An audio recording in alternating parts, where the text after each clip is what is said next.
ગીર સોમનાથ જિલ્લાના સૂત્રાપાડા તાલુકાના ગુંદાલા ગામના યુટ્યુબર રોયલ રાજા ઉર્ફે દિનેશ સોલંકી પર હુમલો થયો છે કે જેમાં ત્રણેક ગાડીમાં આવેલ 10 થી વધુ લોકોએ હુમલો કર્યો હોવાની વાત સામે આવી છે। હુમલાખોરોએ કીર્તિ પટેલને વિડીયો કોલ કર્યાનો પણ આક્ષેપ છે અને તેના કારણે આ બબાલ થઈ હોવાની વાત પણ સામે આવી છે। દિનેશ સોલંકીએ ખજૂરભાઈની ફેવરમાં પોસ્ટ કરી હતી અને તેની અદાવતમાં હુમલો કરવામાં આવ્યો છે। તો આરોપીઓએ મારામારી કરી હતી તો રોયલ રાજાની મૂછો તેમજ વાળ કાપ્યાનો પણ આક્ષેપ કરવામાં આવ્યો છે। કીર્તિ પટેલના કહેવાથી મૂછો અને વાળ કાપ્યાનો આક્ષેપ કરવામાં આવ્યો છે। આ સમગ્ર કેસમાં પોલીસે ફરિયાદ નોંધી વધુ કાર્યવાહી હાથ ધરી છે।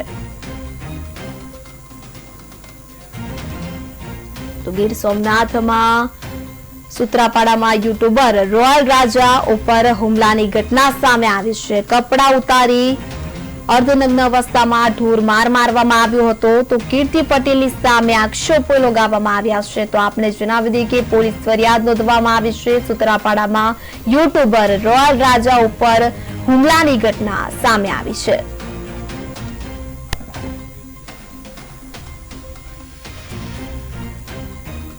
ફાટકે છે ને બાલુભાઈનું મકાન છે જ્યાં નીચે અમે એક એક્ટર છે કાજલ વાજા અમે વિડીયો બનાવતા હતા ત્યાં આ લોકો બધા આવ્યા કાનો ને મીત ને બધા અર્જુન ને સિદ્ધરાજ ને થોડા બોલાચાલી કરીને સીધી મને ગાડીમાં બેહાડી દીધો ને પછી ગાડીમાં નાખીને મને અહીંયા સીધા રાબડે લઈને આવ્યો। કેટલા લોકો હતા? એ લોકો ગાડીમાં 4 જણા હતા પણ આગળની ગાડીમાં કેટલા બેઠા હતા એ બી મને ખ્યાલ નથી। આગળ ને પાછળ 2 ગાડી હતી પણ ત્યાં જે મારતા હતા ત્યાં 13 જણા હતા ને 2 બાઈઓ હતી। મારવાનું કારણ શું? આગળનું એક મન દુઃખ હતું એ ને એક આ જે અત્યારે સોશિયલ મીડિયામાં મેં એક ખજૂરભાઈ પક્ષમાં એક માજીનો ખુલાસો કરેલો હતો તો કીર્તિને એ વાંધો આવ્યો છે તે એના કારણે આ બધી થયું। ધોકા હતી ને સરી હતી, હાથમાં મને સરી મારી, માથાના ભાગમાં માર્યું છે, મારા કપડાં કાઢીને મને માર્યું। ખાસ કરીને જે કોલ કર્યો હતો કીર્તિ પટેલને, કીર્તિ પટેલ છે ને એમ કીધું કે આની મૂછે સારી નથી લાગતી અને વાળે સારા નથી લાગતા એ કે કાપી નાખવાની।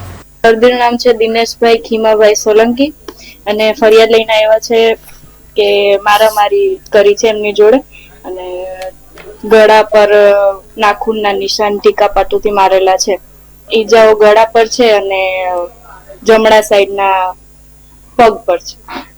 હજુ તો અત્યારે અમે સિટી માટે મોકલશું, જો સિટીમાં કઈ એવું લાગે તો આગળ રિફર કરશું, બાકી તો